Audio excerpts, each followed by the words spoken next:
hommes vont passer, toutes les femmes vont passer, et avec leur vanité, l'orgueil de la vie, tout en argent va passer, tous tes biens vont passer, et avec leur vanité, l'orgueil de la vie. Mais je te dis, oh mon frère, regarde seulement à ce livre de la vie, oh, qui est l'éternel. C'est la parole de Dieu, oh, pour toi. Elle ne passera jamais. Mais je te dis, oh ma soeur, regarde seulement à ce livre de la vie, oh, qui est l'éternel. C'est la parole de Dieu, oh, pour toi. Elle ne passera jamais. C'est la parole de Dieu pour toi. Elle ne passera jamais. C'est la parole de Dieu pour toi.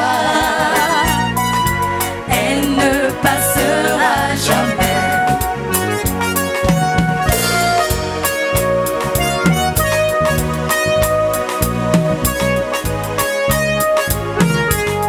Tout le monde va passer, la nature va passer, et avec leur richesse, les trésors de la terre. Les saisons vont passer, le temps va passer, et avec tous les âges et leurs péripéties. Mais je te dis, oh mon frère, regarde seulement à ce livre de la vie, oh, qui est l'éternel. C'est la parole de Dieu pour toi, oh, elle ne passera jamais. Mais je te dis, oh ma soeur, regarde seulement à ce livre de la vie, oh, qui est l'éternel. C'est la parole de Dieu, oh, pour toi, oh, elle ne passera jamais. C'est la parole de Dieu, c'est la parole de Dieu pour toi. Elle ne passera jamais. Elle ne passera jamais. La parole de Dieu pour toi. Pour toi. Elle ne passera jamais. Elle était, elle sera éternellement. Elle ne passera jamais. C'est la parole de Dieu qui affranchit, qui libère et qui restaure. Elle était, elle sera éternellement. Elle ne passera jamais. C'est la parole de Dieu, oh, pour toi. Elle ne passera jamais. C'est la parole de Dieu, oh, pour toi. Elle ne passera, c'est la parole de Dieu. Elle est là pour toi. Elle ne passera jamais. C'est la parole de Dieu pour toi. Oh, pour toi. Elle ne passera. C'est la parole de Dieu. Pour toi. Elle ne passera jamais.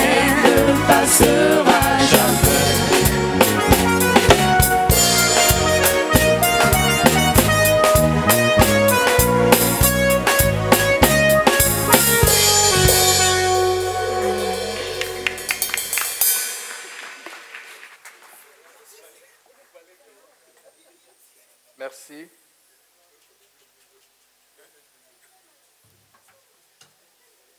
Je vous salue tous dans le beau et précieux nom de notre Seigneur Jésus-Christ. Permettez que, premièrement,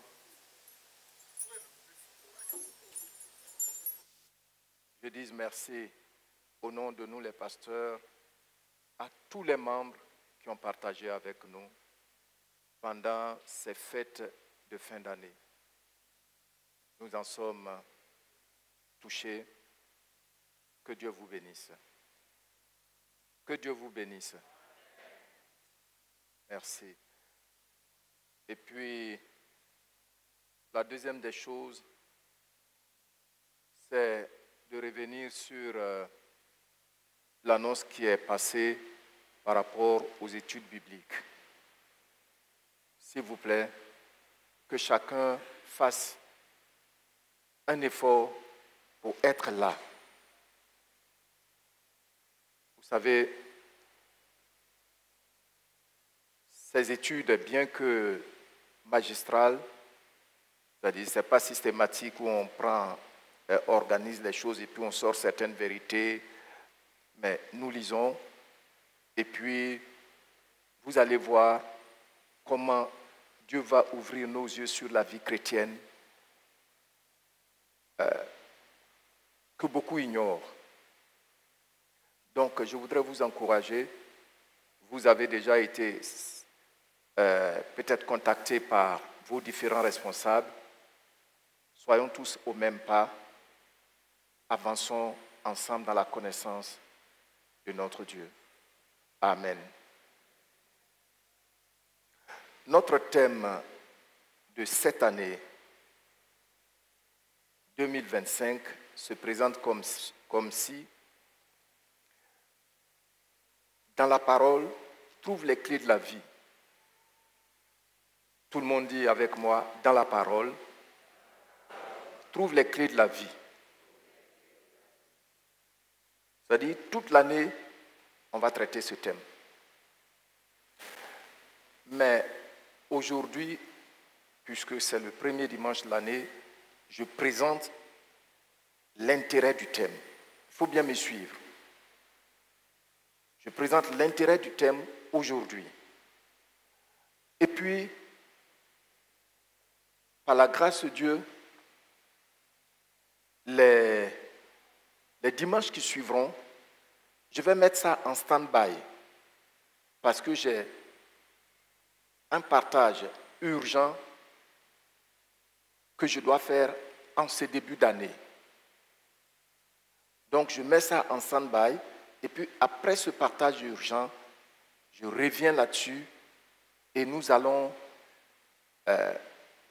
entrer dans ce thème pas à pas. Donc, ça c'est le thème de l'année. Mais en ce jour-là, à présent, le titre de notre partage s'intitule « Comment rendre la parole profitable dans ta vie ?» Comment rendre la parole profitable dans ta vie? Ça veut dire quoi? Ça veut dire que tu peux écouter la parole sans que ça ne te soit profitable. Je vais dire, tu peux écouter la parole puis ça ne te sert à rien. Ça n'apporte rien de positif à ta vie. Il faut que ça soit corrigé.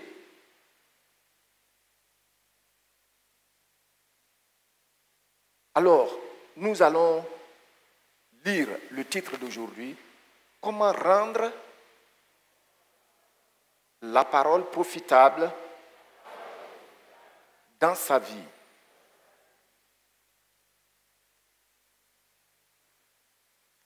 En considérant attentivement notre thème général, on voit que Dieu nous commande d'aller dans la parole. Le thème général, dans la parole, trouve les clés de la vie. Lorsque nous le considérons, on s'aperçoit que Dieu nous demande d'entrer dans sa parole. Parce qu'il a quelque chose là pour nous. Il a quelque chose là pour toi. Alors,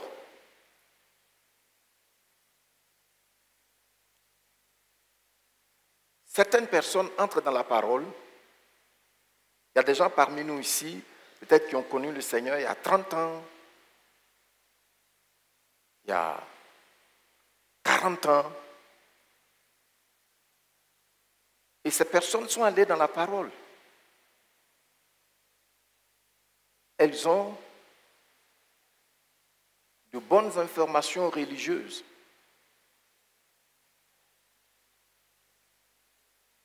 Une bonne culture religieuse. Mais elles ignorent les vertus de la parole. Et voyez-vous, il s'avère que notre monde est dans une grande confusion. Les hommes, les femmes, les jeunes et les enfants sont totalement dans une impasse. Quand il s'agit de voir comment est-ce que je peux vivre une vie épanouie, une vie réussie, je vais dire, nous dans notre contexte, dans la pensée du royaume, quand on dit qu'il a réussi, ce n'est pas ce que nous voyons sur les réseaux sociaux, on dit telle personne a tel montant de milliards en banque. Non. Dans le contexte du royaume, réussir ou avoir réussi, c'est servir aux intérêts de Dieu et être utile aux autres. Quand quelqu'un n'est pas utile aux autres, il n'a pas réussi. Nous aurons l'occasion de voir ça. Donc, les gens sont totalement dans l'impasse.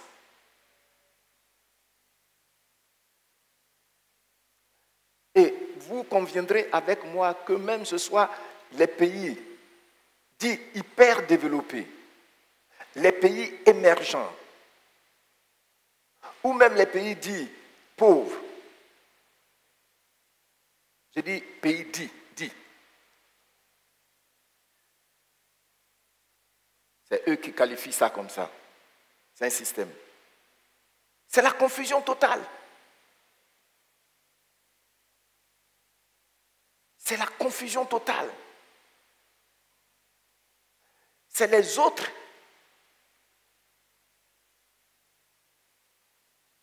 qui nous imposent leur point de vue pour mener notre vie et non le Créateur.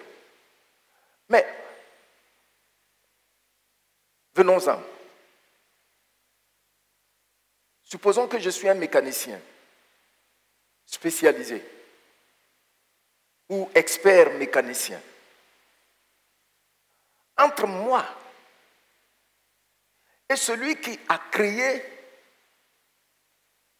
la Toyota, celui qui a créé la Toyota, lequel de nous deux peut donner des instructions claires pour le bon entretien de la voiture? Mais c'est ça. On se tourne vers des soi-disant experts et on ne bénéficie pas de la notice que le Créateur nous a donnée. C'est-à-dire ça.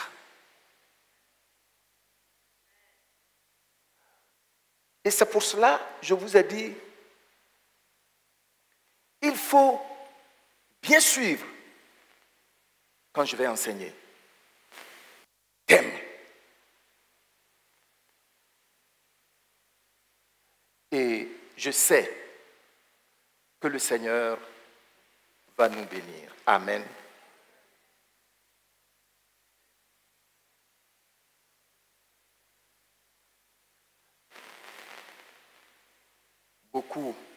On entend beaucoup de choses, on lit beaucoup de choses, les gens se contredisent. Et tout le monde est en train de tourner en rond, même ceux qui sont nés de nouveau. Et c'est là que c'est tragique, c'est un drame.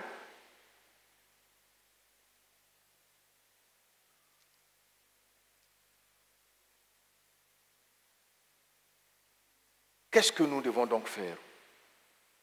Nous, qui avions ouvertement déclaré que Jésus-Christ est notre Seigneur et que nous reconnaissons en lui le Créateur de nos vies. Qu'est-ce que nous devons faire? Alors, c'est pour répondre à cette vitale préoccupation que ce thème m'a été inspiré à partir de Josué chapitre 1 verset 8, que nous allons voir la prochaine fois quand je vais toucher ce point. Alors, mes bien-aimés, Dieu nous dit, là où nous devons entrer pour avoir les clés d'une vie réussie. Il ne nous l'a pas caché. Dans sa parole. Pour ce jour, nous allons découvrir la vérité, la réalité. Qu'est-ce qui fait que beaucoup écoutent? Ils sont très religieux. Ils sont beaucoup cultivés, mais la parole ne leur a jamais profité. Je voudrais donc vous inviter, pour notre passage de base, à le lire ensemble dans la version Louis II. Matthieu, chapitre 13, du verset 1 au verset 9. Je lis et puis, si c'est affiché, tu peux lire après moi. Ce même jour, Jésus sortit de la maison et s'assit au bord de la mer. Une grande foule s'étant assemblée auprès de lui, il monta dans une barque et il s'assit. Toute la foule se tenait sur le rivage. Il leur parla en parabole sur beaucoup de choses. Et il dit, un semeur sortit pour semer. Comme il semait, une partie de la semence tomba le long du chemin. Les oiseaux vinrent et la mangèrent. Une autre partie tomba dans les endroits pierreux où elle n'avait pas beaucoup de terre. Elle leva aussitôt parce qu'elle ne trouva pas un sol profond. Mais quand le soleil parut, elle fut brûlée et sécha, faute de racines. Une autre partie tomba parmi les épines. Les épines montèrent et l'étouffèrent. Une autre partie tomba dans la bonne terre. Elle donna du fruit. Un grain, 100. Un autre, 60. Un autre, 30. Que celui qui a des oreilles pour entendre, entende. Si tu veux profiter de la parole, il faut avoir des oreilles pour entendre. C'est un avertissement que Jésus-Christ répète très souvent après ses enseignements. De quoi s'agit-il ici? C'est une parabole, c'est un langage imagé que Jésus-Christ utilise bien souvent. Et dans notre texte, il a parlé d'un semeur. Il a dit que le planteur là ou le cultivateur, il est sorti et puis il a semé sur 4 différentes terres. Mais après avoir semé, au temps de la moisson, il s'avère que c'est une seule terre qui a produit. Et on voit que la seule terre qui a produit, elle a beaucoup donné. Un seul grain a donné 100. Un autre 60. Un autre 30. Alors, la question qu'on va poser, pourquoi cette différence entre les 3 terres qui n'ont rien donné et la seule terre qui a donné? Lorsque vous lisez la suite, vous allez voir l'explication de la parabole à partir du verset 17 jusqu'au verset 23. On ne va pas le lire puisque vous le connaissez déjà. Vous avez ça dans vos Bibles, vous pouvez lire pour voir. Mais même quand vous lisez, vous pouvez ne pas vraiment pouvoir répondre à cette question.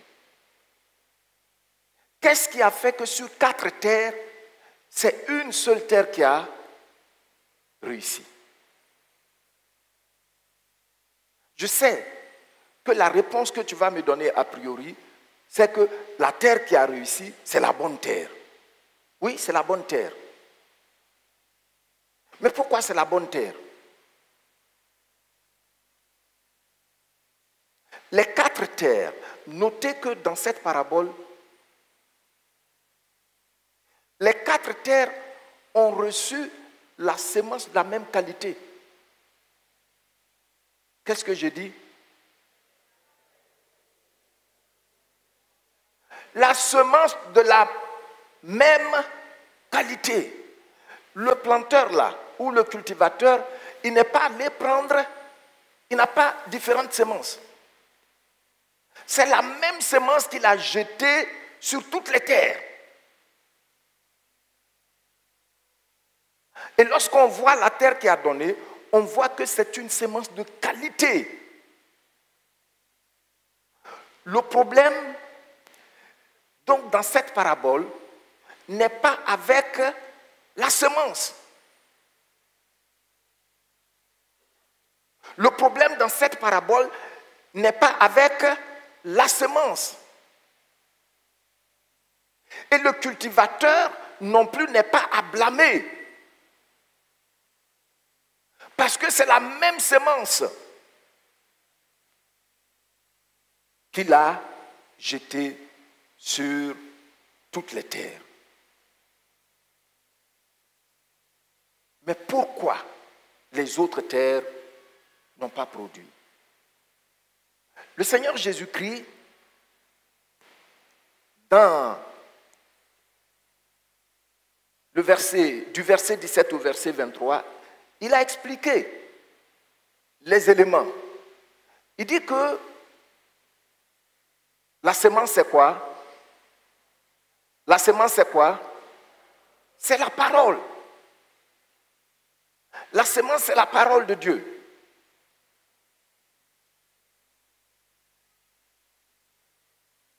Et puis, les terres, c'est quoi? C'est le cœur de l'homme. C'est les différents cœurs. Maintenant, le Seigneur termine en disant que celui qui a des oreilles pour entendre, entende. Et lorsque nous lisons, avant qu'il ne donne l'explication, le verset 17, il dit que beaucoup de prophètes et d'hommes pieux, d'hommes justes, ont fait de leur recherche, ont fait du sujet de leur recherche la parole que nous on écoute aujourd'hui. Mais le Seigneur a dit que non, ce n'était pas pour eux, mais c'était pour nous. Ça veut dire que la parole est d'une importance, on ne peut plus grande. Les gens ont cherché à écouter ce que nous, on écoute aujourd'hui là. Ils ont vu ça de loin. Et Dieu leur a dit non, ce n'est pas pour vous.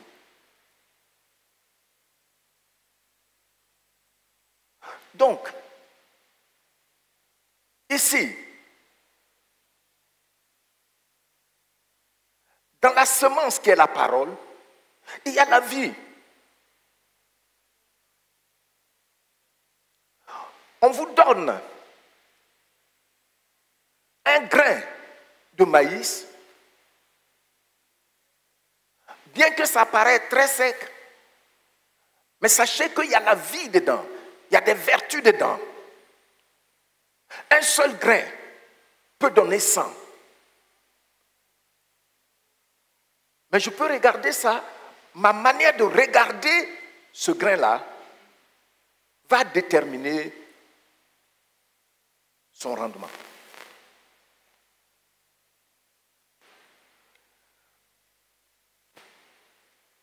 C'est cette semence qui a fait qu'on a su qu'il y a différentes terres. C'est cette semence qui a fait que le cultivateur là, il a su qu'il y avait différentes terres. Pourquoi? Parce que dans cette semence, il y a une puissance, il y a une vertu de s'exprimer et de devenir utile.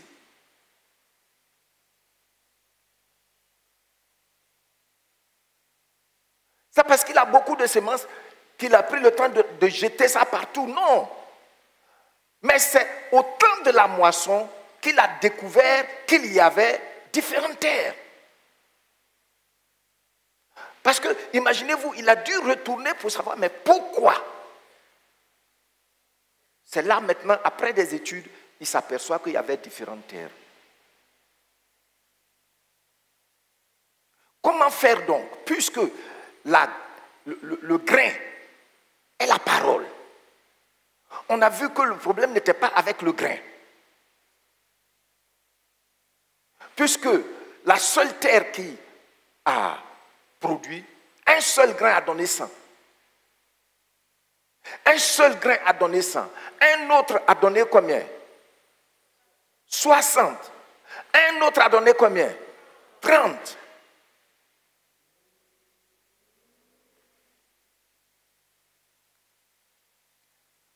En leadership, on vous dira que la parabole du semeur ressort le principe de Pareto. Mais ça vient d'ici, c'est-à-dire 20%. Donc, qu'est-ce qui fait que c'est 20% seulement qui ont réussi? Écoutez-moi bien. C'est la manière dont chacun a préparé son cœur pour recevoir la parole. Qu'est-ce que j'ai dit?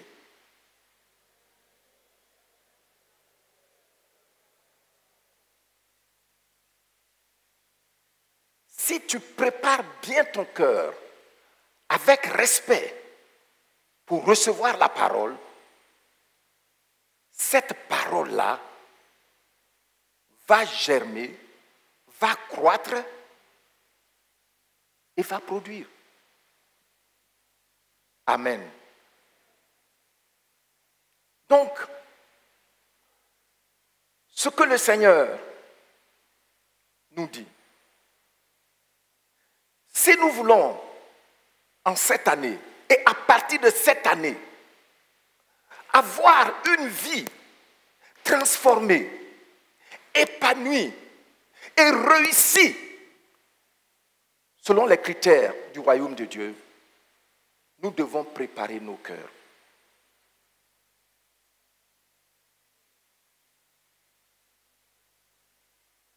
Tu sais, si tu prépares bien ton cœur face à la parole, ton cœur devient une bonne terre.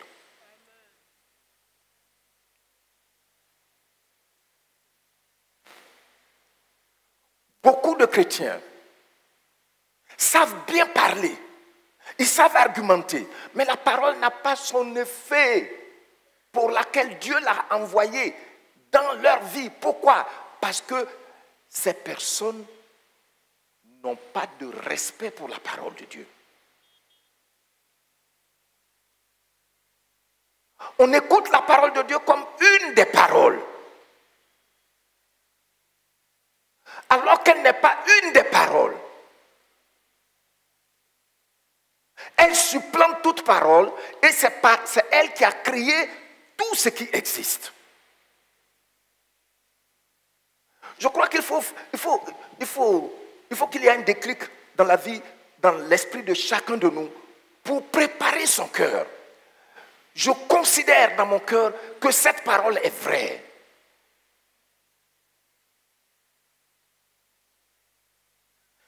Je considère dans mon cœur que cette parole est la notice du Créateur.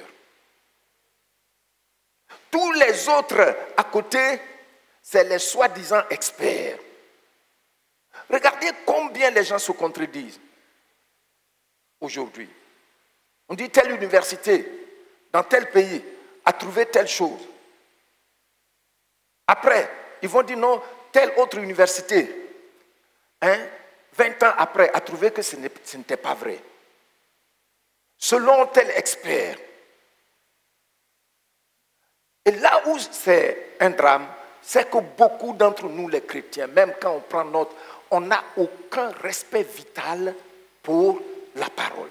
Très peu ont la pleine conviction que cette parole-là, c'est en elle que se trouvent les clés pour réussir sa vie.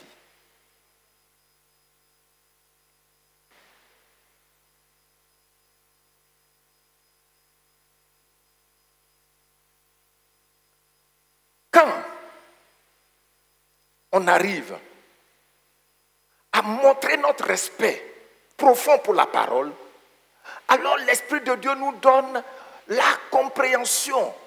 Il rend nos cœurs fertiles parce que nous avons mis notre cœur dans l'état qu'il faut pour recevoir la parole. Regardez, beaucoup de gens sont prêts à écouter une prophétie que d'écouter la parole.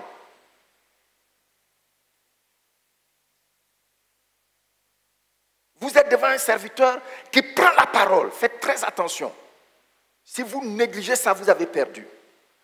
Parce qu'on a vu tout à l'heure que le problème n'est pas avec la sémence, mais avec l'état du cœur. Quand des gens disent, j'ai combattu, j'ai jeûné, ça n'a rien donné. Mais comment ça va donner?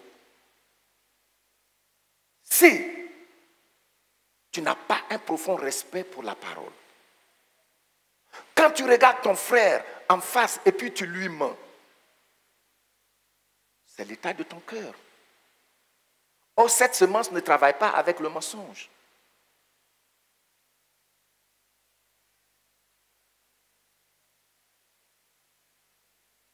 Vous comprenez ça?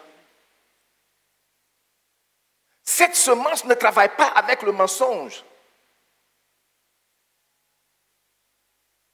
Ceux qui ont bien préparé leur cœur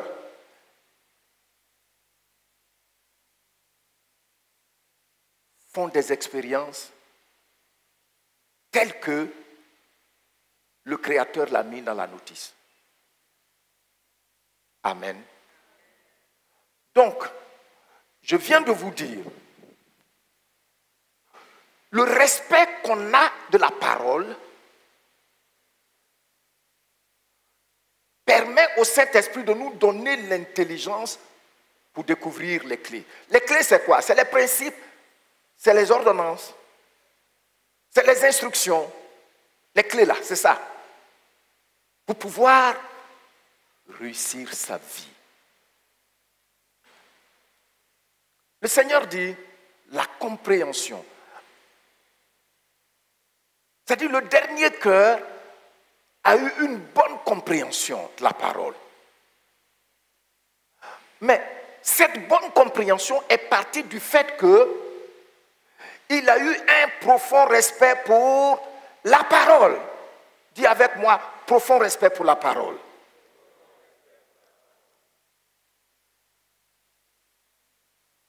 Je me souviens quand on a commencé à me donner quelques notions philosophiques,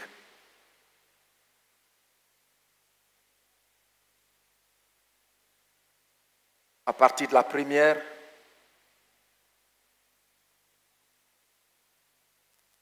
j'avais quelques questions qui ont commencé à me perturber.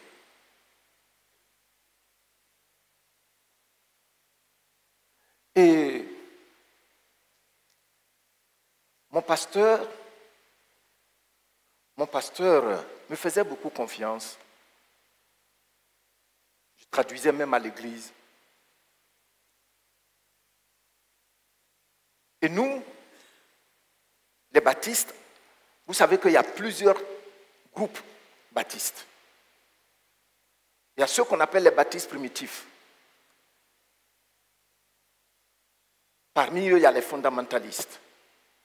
Et ils ne veulent pas que leurs enfants aillent à l'école à un niveau avancé. Sinon, ils vont perdre la foi.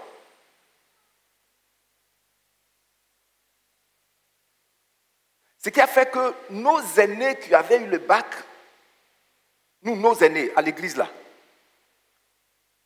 on leur a dit de ne pas choisir de venir à l'université, à la faculté, en son temps, d'aller à l'enseignement primaire. Comme ça, ils ne vont pas perdre la foi. Donc, je savais ça. Et donc, si je me levais pour aller poser des questions à mon pasteur, surtout quand on a commencé à nous enseigner sur l'existentialisme humaniste. Non, ça m'a troublé. Vous lisez quelqu'un comme Jean-Paul Sartre, mais vous êtes perturbé si vous n'êtes pas assis dans votre foi. La vie est une page blanche. C'est à moi d'écrire ce que je veux dessus. Ah bon? Imaginez-vous un instant, je partais poser la question à mon pasteur. Qui n'avait que le niveau primaire.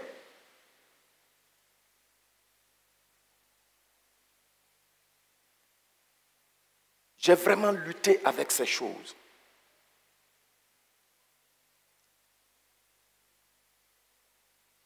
Et c'est après le bac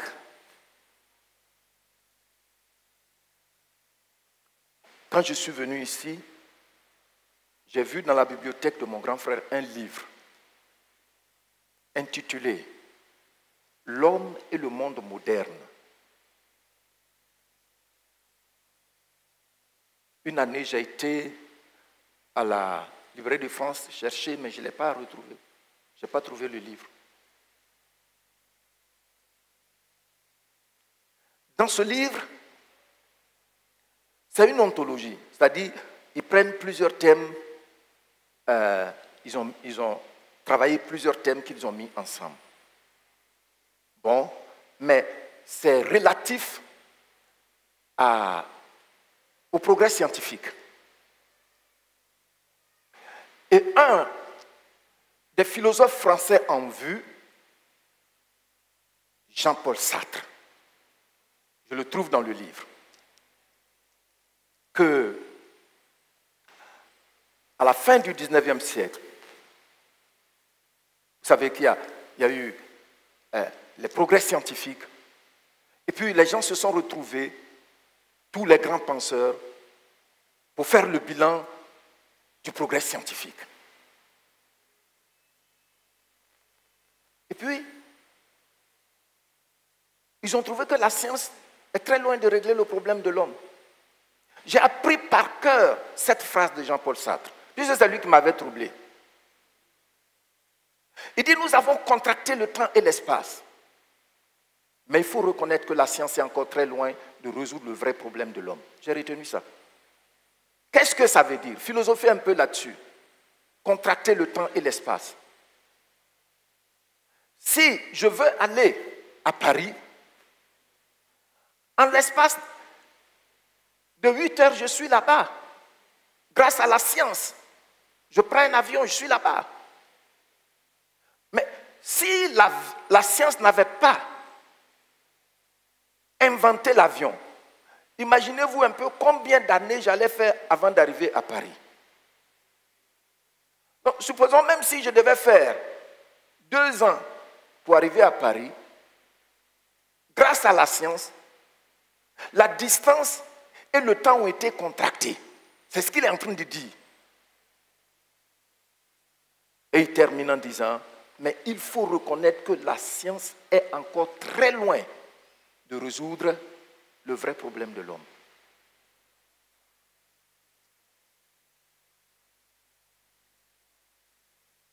Tu sais, un autre philosophe allemand, il s'appelle Goethe. Ce philosophe, il a tellement méprisé la parole de Dieu qu'il a dit, il a prophétisé que d'ici peu, la parole de Dieu allait disparaître. Malheureusement, la parole de Dieu n'a pas disparu, la Bible n'a pas disparu dans le temps qu'il avait prédit. Il meurt. Goethe meurt. Est-ce que vous savez que la première machine à imprimer là, c'était pour la Bible, pour que tout le monde ait accès à la Bible. La première machine à imprimer que les gens utilisent aujourd'hui pour imprimer les livres pornographiques, c'est grâce à la Bible que la machine à imprimer a été découverte. Et où est-ce qu'on va installer ça pour la première fois? Ils ont acheté la maison de Goethe pour installer la première machine à imprimer la Bible. Acclamons le Seigneur.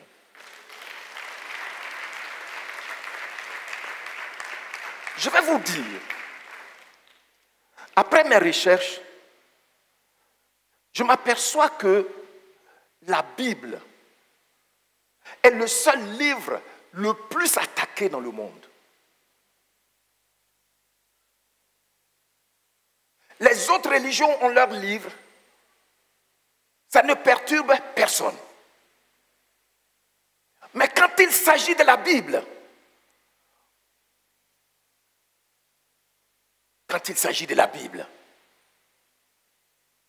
mais la Bible tient toujours debout. Parce que c'est par elle que Dieu a créé le monde.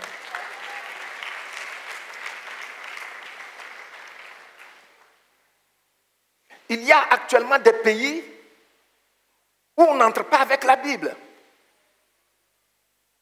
Non, ce n'est pas possible.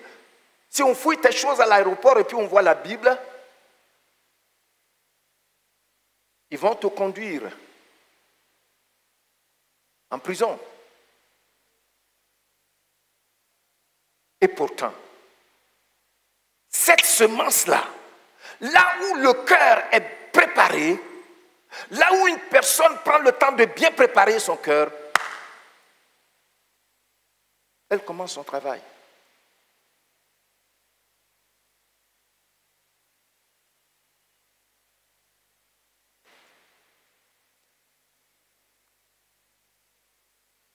Je vous ai dit que lors d'un voyage, j'étais assis et puis je regardais France 2, c'était à Paris, je regardais une émission, et dans l'émission, l'animateur, c'était des francs-maçons. Et puis, l'animateur leur a posé cette question-ci. Comme dans votre constitution, vous avez dit que vous ne faites pas la politique. Et puis, ils ont dit que oui, c'est vrai, mais maintenant, nous faisons la politique. Que depuis François Mitterrand jusqu'à aujourd'hui, tous ces conseillers sont des francs-maçons. Et puis, ils sont à l'hémicycle. Et il dit, mais comment est-ce que vous vous contredisiez comme ça? Et il y a une femme, elle a dit, nous sommes à l'hémicycle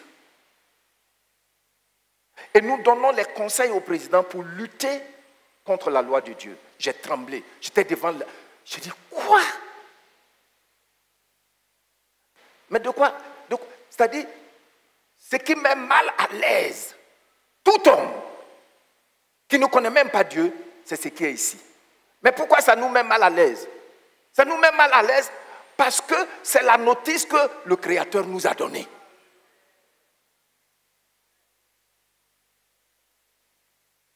Donc,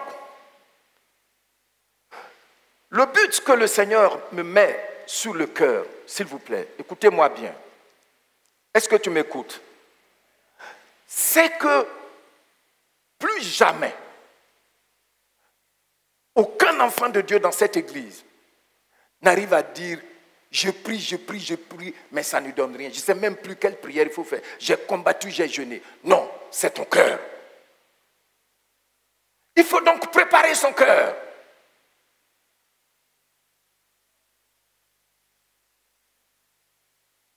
Quand le cœur est bien préparé, on reçoit avec respect la parole, on obéit à cette parole, et puis on devient productif selon les critères de Dieu.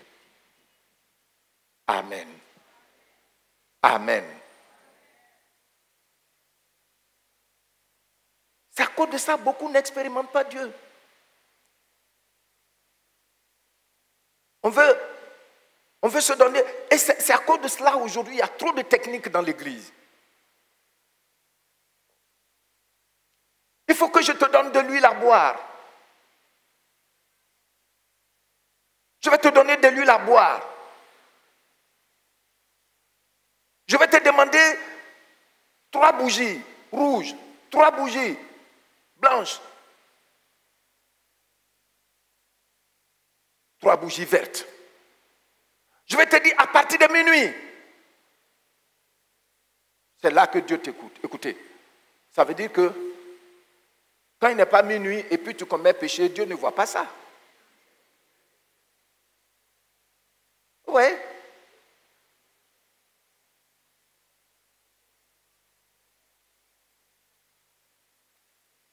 Mais le problème, pourquoi le diable arrive à nous imposer toutes ces choses, c'est simplement parce qu'on n'a pas de respect avec la parole. On ne reçoit pas la parole avec respect, avec révérence. On pense que c'est une parole comme ça, hein? C'est quelqu'un qui... Non.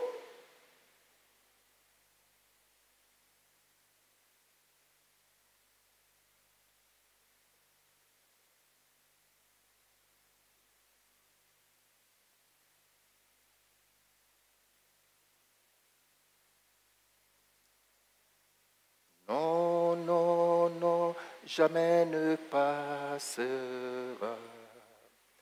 La parole de Dieu jamais ne passera. Non, non, non, non, non, jamais ne passera. La parole de Dieu jamais ne passera. Si tu es menteur, c'est toi qui passeras. La parole de Dieu jamais ne passera. Si tu es voleur, c'est toi qui passeras. La parole de Dieu jamais ne passera. Non, non, non, non, non, jamais ne passera. La parole de Dieu jamais ne passera. Si tu es impudique, c'est toi qui passeras. La parole de Dieu jamais ne passera. Non, non, non, jamais ne passera. La parole de Dieu jamais ne passera.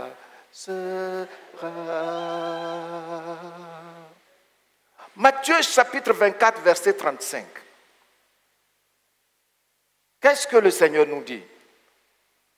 Pour renforcer notre respect original pour la parole. Qu'est-ce que le Seigneur nous dit? Affichez cette parole. Matthieu, chapitre 24, verset 35. Le Seigneur dit, le ciel et la terre disparaîtront, mais mes paroles ne disparaîtront jamais. Le ciel, oui, ça c'est dans Louis II, on peut lire Louis II, 1 et 2.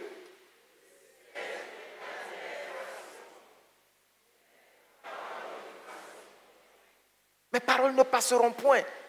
Dans la version parole vivante, il dit le ciel et la terre disparaîtront.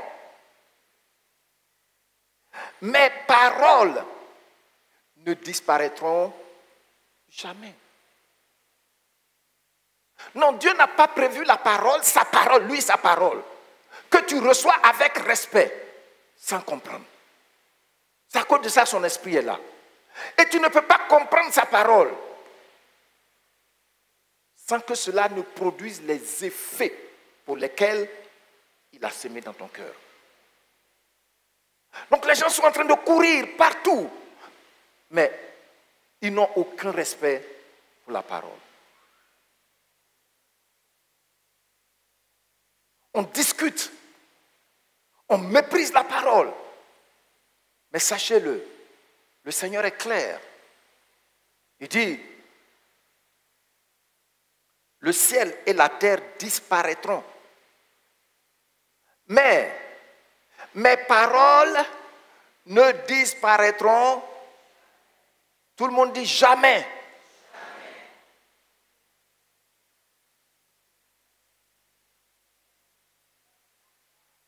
La parole a une puissance créatrice.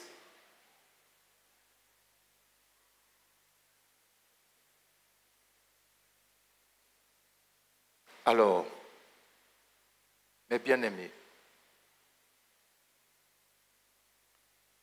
ce matin, je vais vous demander, ensemble, soyons ensemble pour refaire nos cœurs. Il ne faut pas chercher des arguments. Dieu veut de ton épanouissement. On veut les bonnes paroles. Et l'apôtre Paul dit, le temps viendra où les gens ne supporteront plus la saine doctrine. Et pour ce faire, qu'est-ce qu'ils vont faire? Ils vont se faire des docteurs. Ils vont se fabriquer des docteurs pour venir satisfaire à la démangeaison de leurs oreilles. C'est pourquoi aussi la graine n'aura jamais de sémence.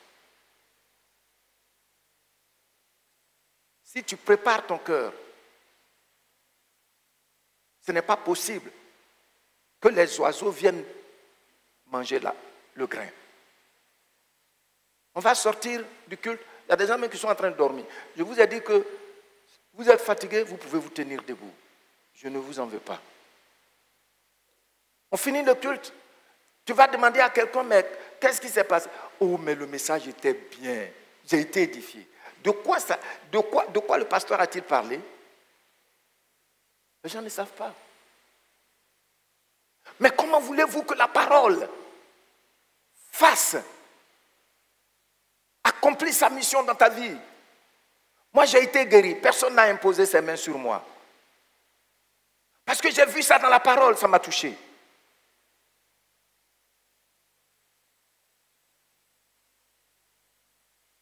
Le Seigneur dit, vous allez avoir des visions, vous allez avoir des songes, vous allez prophétiser. Mais ça ne dit rien aux enfants de Dieu nés de nouveau, ça ne leur dit rien. C'est à cause de ça. Tu n'as pas de vision authentique sur ta propre vie.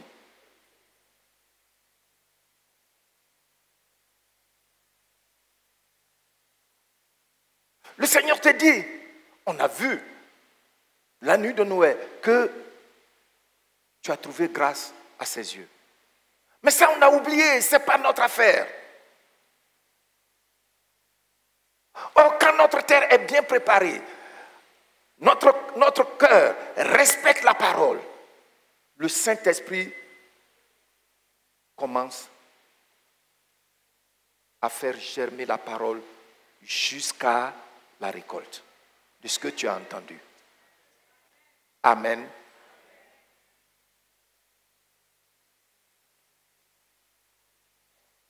Voici donc, mes bien-aimés frères et sœurs, comment nous pouvons mettre à profit, nous pouvons profiter de ce thème que le Seigneur nous donne d'aborder cette année. Je l'ai déjà annoncé dans le but, que le but, c'est pour amener chacun à bien profiter du thème de notre année.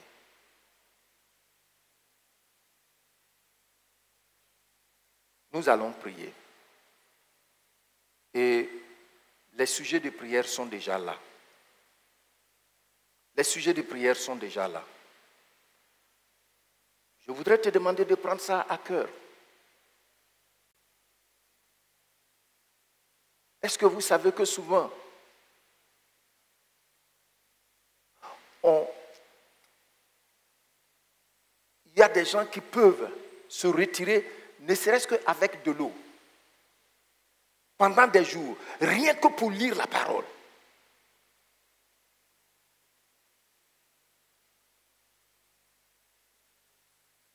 Vous prenez des gens qui ont participé au réveil, au grand réveil dans l'histoire de l'Église.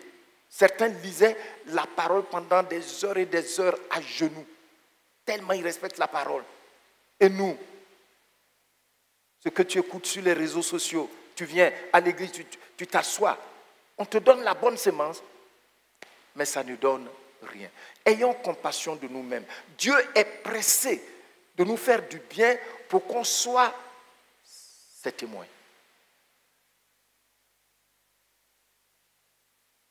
Nous allons prier. Veuillez vous tenir debout.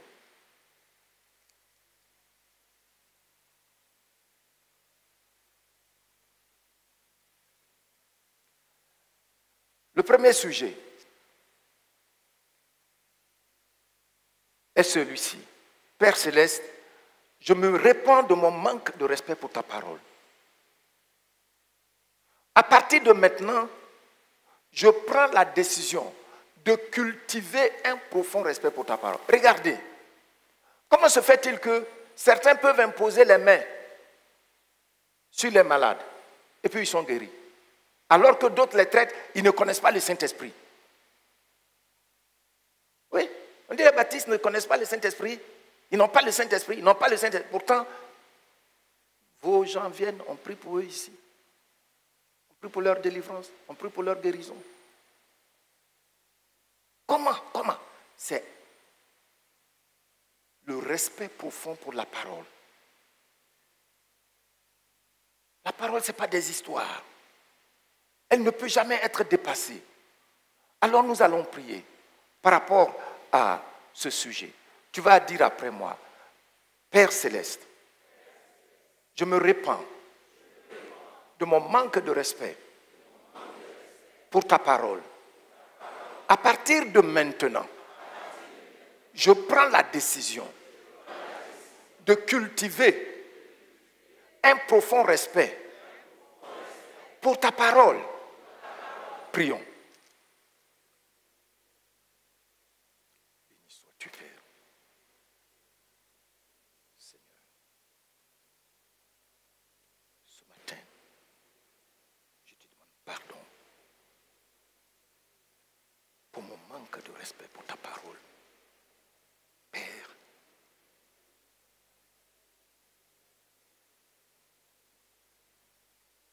je prends la décision de respecter ta parole, de prendre toutes tes paroles à cœur, que ta semence n'a point de problème. C'est mon cœur.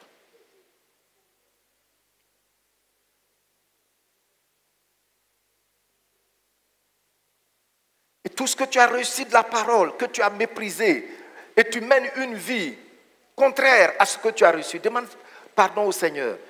Et puis, tu abandonnes maintenant cette vie-là.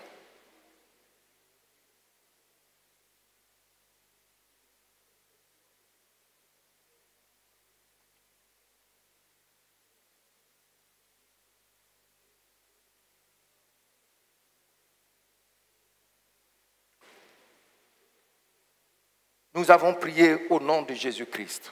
Amen. Deuxième sujet. Et tu vas dire après moi, Père, au nom du Seigneur Jésus-Christ, et par la puissance du Saint-Esprit, crée en moi un cœur pur et un esprit bien disposé pour féconder ta parole en moi. Tu vois, le cœur qui est la terre est très précieux devant Dieu. Et dans le règne de l'esprit. À cause de ça, David dit quoi? Dans Psaume 51, verset 12. Qu'est-ce qu'il dit?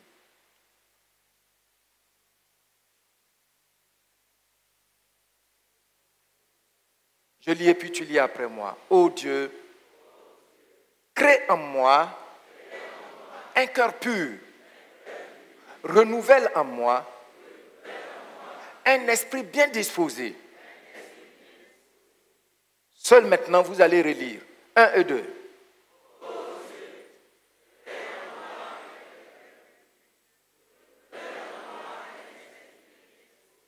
Faisons cette prière.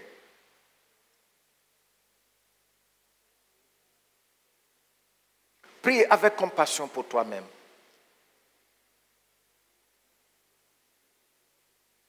Ô Éternel, crée en moi un cœur pur et un esprit bien disposé face à ta parole. Éternel, interviens dans ta grâce.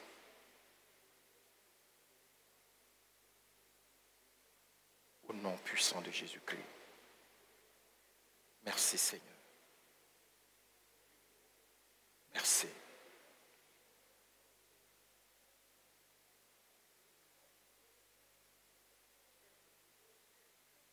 Merci Seigneur.